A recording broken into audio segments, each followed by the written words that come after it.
All right, I'm here with Steve Blank here. Steve, author of Four Steps to the Epiphany, professor up at Stanford, and soon to be teaching a class at Columbia. Steve, I'm always in sort of, it's entertaining, but it's also, I think, informative to look at some guerrilla marketing successes as well as failures. Are there any in your career that really stand out as something to emulate or to avoid? Sure, I'm going to tell you a long, shaggy dog story, and you can see if it fits.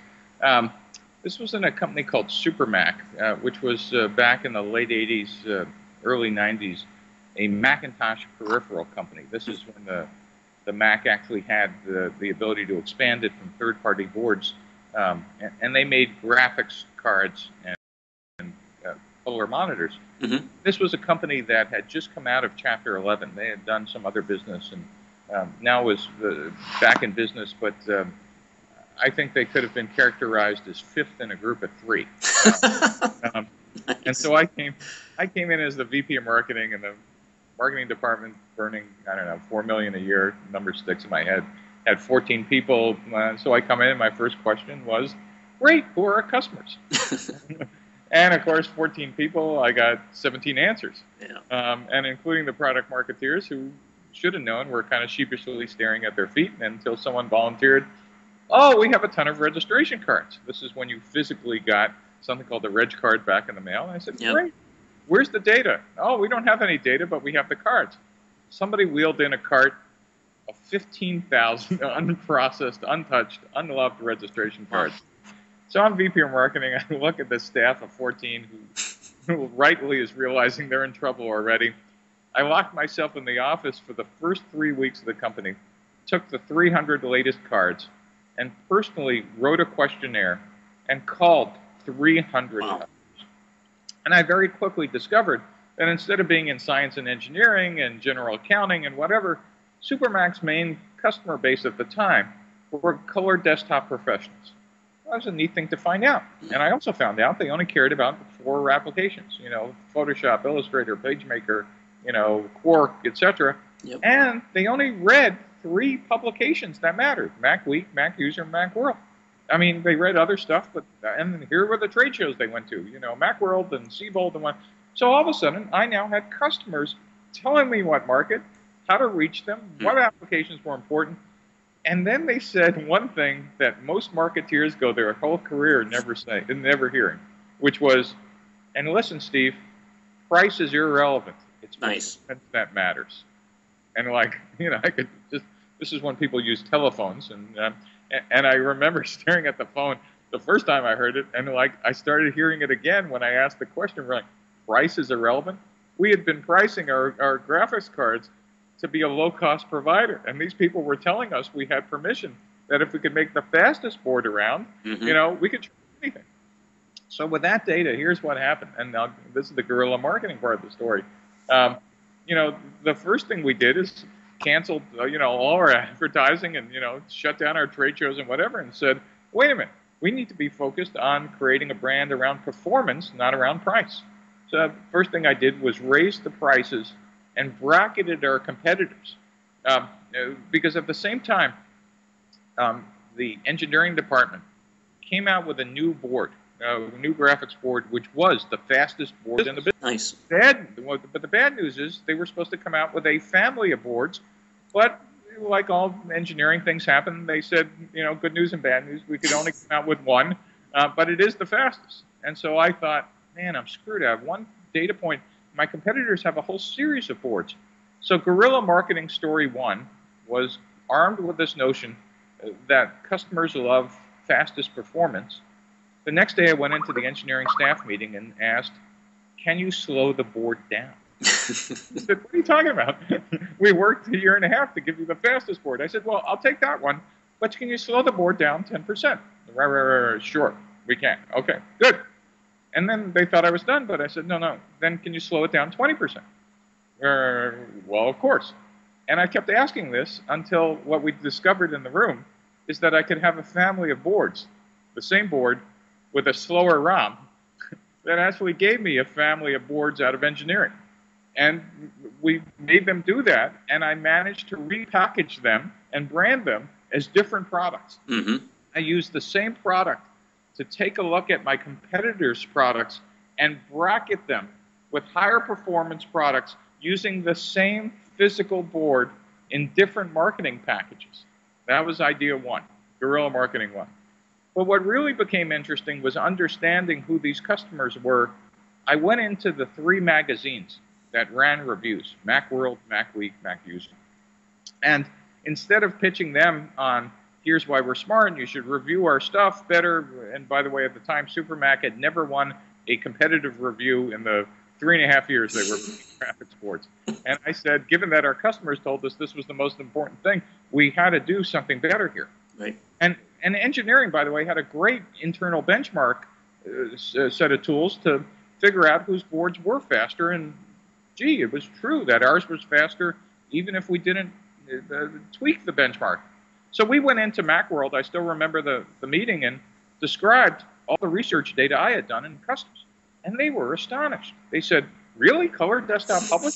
I said, well, these are your customers. They're buying a lot of ads. You might want to know this the next time you test these boards. And they said, well, how do you test these boards? And I said, well, I couldn't really tell you. That would be, there's an outside group that does this. And well, oh, can we have their benchmarks? I said, well, I don't think you really want their bench. I mean, this is, and I let them talk into giving them my internal benchmark suite, which by then was being written by a group called the Potrero Benchmark Organization. Now, for 3.5 years, neither the magazines nor my competitors realized that our company was on Potrero Street. Nice. And that the address of the Potrero Benchmark Organization was the identical address of SuperMac.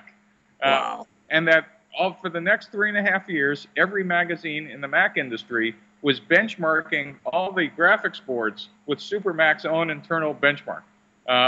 And by the way, we, after that date, never lost a benchmark.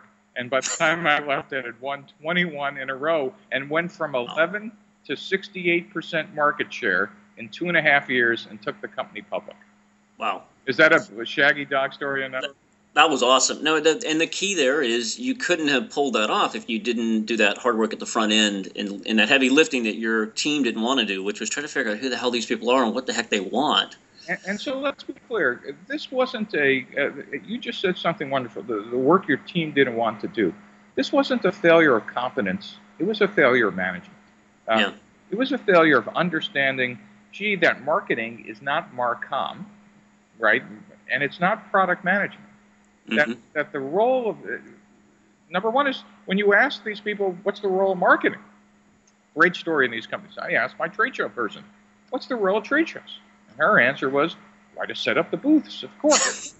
And I went, well, I could hire union people to do that. Your job is to create end user demand and extend our brand. And if you think it's about physically setting up the show, you're fired. And then I went to my PR person. What's your job?